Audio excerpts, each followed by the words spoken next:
now every boy has a chance to learn.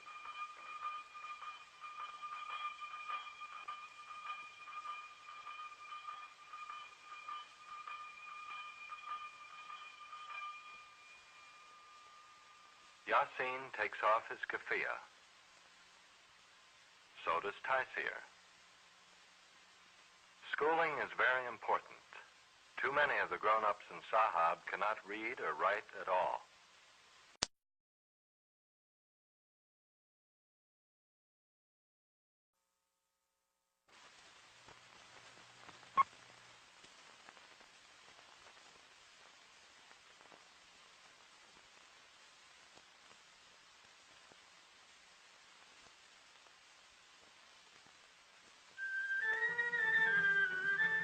This is an old land and an old town, Sahab in Jordan. It lies in Arab lands where the September water shortage worries farmers like Ahmad Yasin Salama. Ahmad has worked hard all his life. His son Yasin is 10 years old. Taysir is only 9. Ahmad's family also includes his wife, Lila, and daughter, Aisha. Aisha and mother spread out the family's bedding to air on the roof during the coming day. Yasin sees a dust cloud and is trying to make out what is coming down the road leading past his home. It is something unusual, for it's traveling too fast to be a caravan or horseback rider, and it's much too early for the bus. Yasin makes out that it's a truck from a bigger village nearby. But there is work to do. Fields to plow, food to cook, sheep to look after. A high wall surrounds not only the house, but shelters for the animals and the tools and the small courtyard as well. Everyone in the family has a job to do.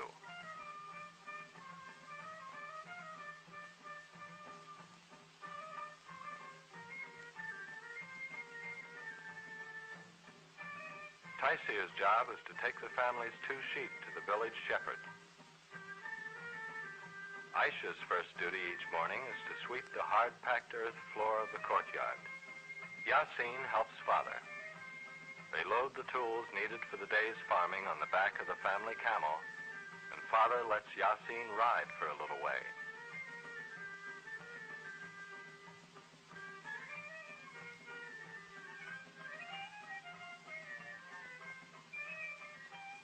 On the way, they pass the truck. It is most unusual to see a truck in the streets of Sahab. Their job this morning is to get water to the plants they are trying to grow. Although there's scarcely a living thing to be seen here, this is their new fruit orchard. Under the pile of rocks that Yasin takes carefully apart is a young fig tree. The rock cover protects the small tree from the sheep and goats. It also helps to prevent the small amount of water they can spare for it from evaporating too fast in the hot, dry air. Father has sent Yasin to the family's well. Water is so precious here, a well is always carefully locked. The wells of the village supply enough water for people and animals, but there is only a little left to grow a few vegetables and fruits.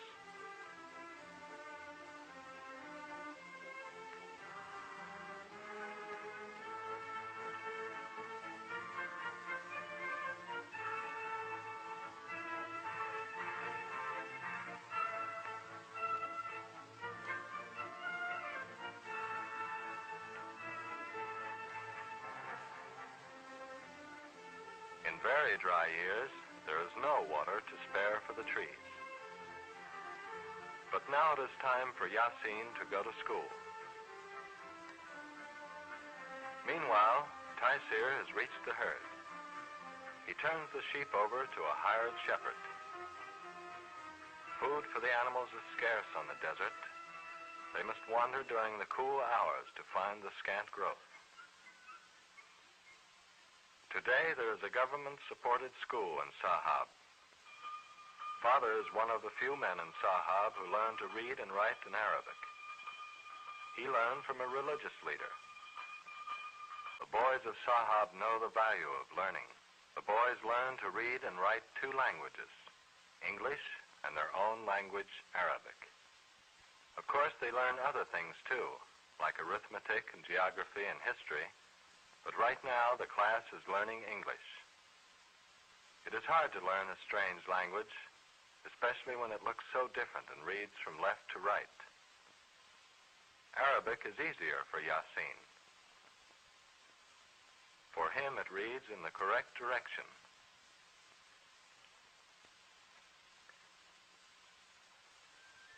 While her brothers are in school, Aisha goes to the well to get water for cooking and drinking.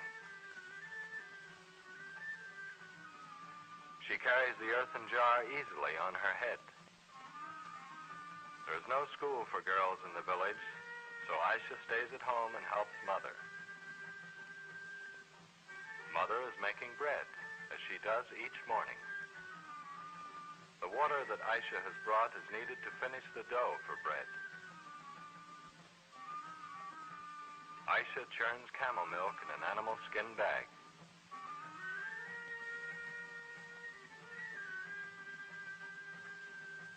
Mother takes the bread to a warm place where it will rise before it is baked, while Aisha, finished with her churning, pours out the butter and milk.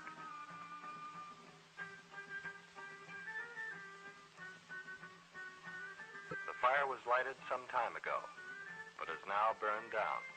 Mother shapes the bread into round loaves and puts it into the hot pan, where it will bake in a few minutes.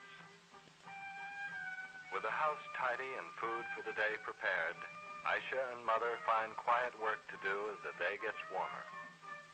Aisha embroiders. As in most Arab lands, the patterns are set by local customs and tradition. Out of wheat straw she has dyed, Mother makes a mat. Maybe for decoration, maybe for a table covering, maybe to cover a dish. There are no living things in Mother's design. Her religion forbids it. The tools Mother and Aisha use for their work are simple, but both are skilled in the use of these tools. Meanwhile, Father is busy plowing.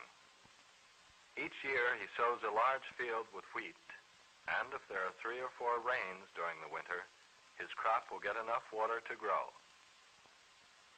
The family's camel pulls the old-fashioned plow. Its broad feet help it in the sandy soil. Transportation, milk, and hair for making cloth all come from the family camel. The plowing goes on.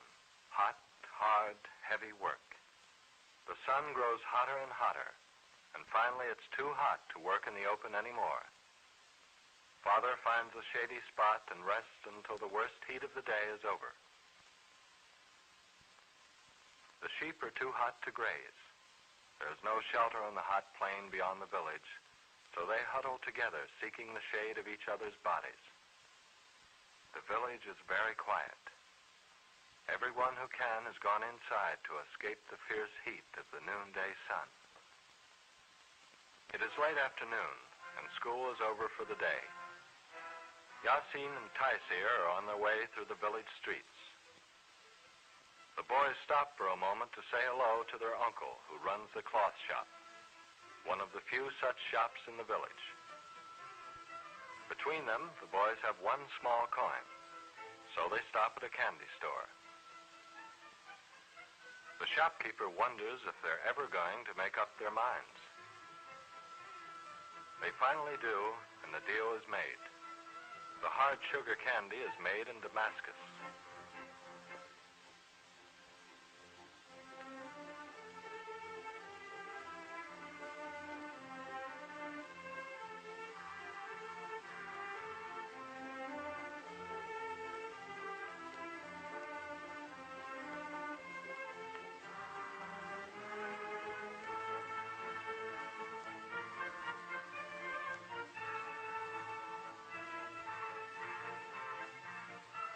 The boys often stop at the mill on the edge of town to see the miller and his helpers grinding wheat into flour. A few years ago, the village women ground their grain between two stones to make flour, but now everyone takes the wheat to the mill. The flour mill is powered by a big engine. The boys always like to watch it work because it's the only thing of its kind in the village.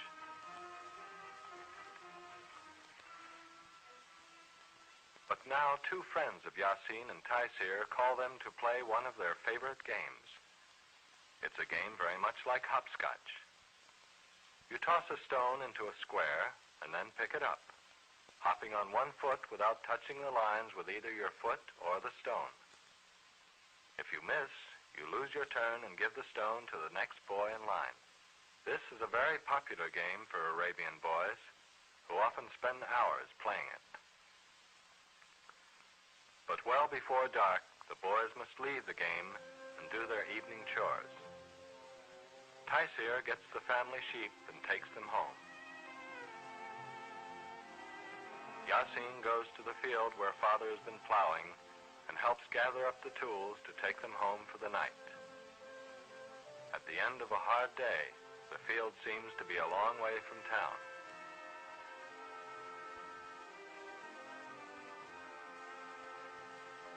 Yasin is glad to ride home.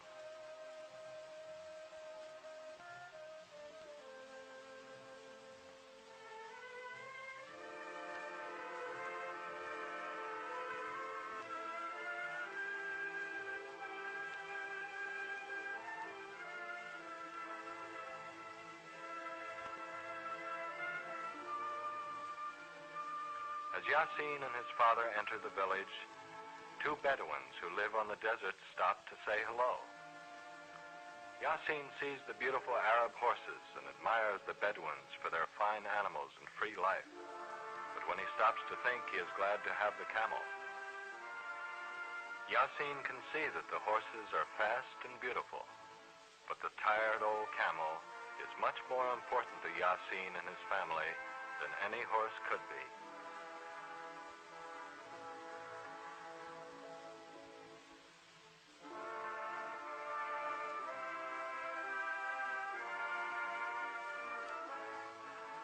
The setting sun catches them still not quite home.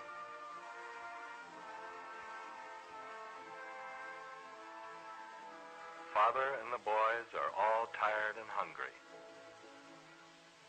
But before the family can enjoy its evening meal, they must clean up.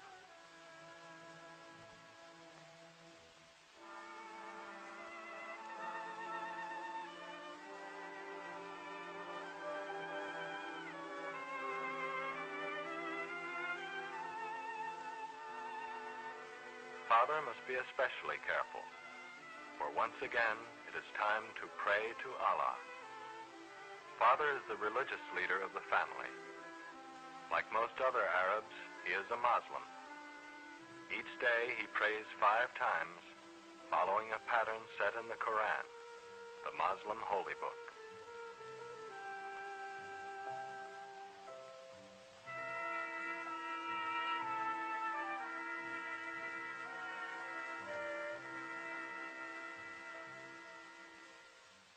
And then it is time for the evening meal. Aisha serves the meal as most daughters in Arab lands do. Mother makes the coffee, which is so important in the home life of Arab families. A meal is more than merely the satisfaction of hunger. It is a ritual of friendship.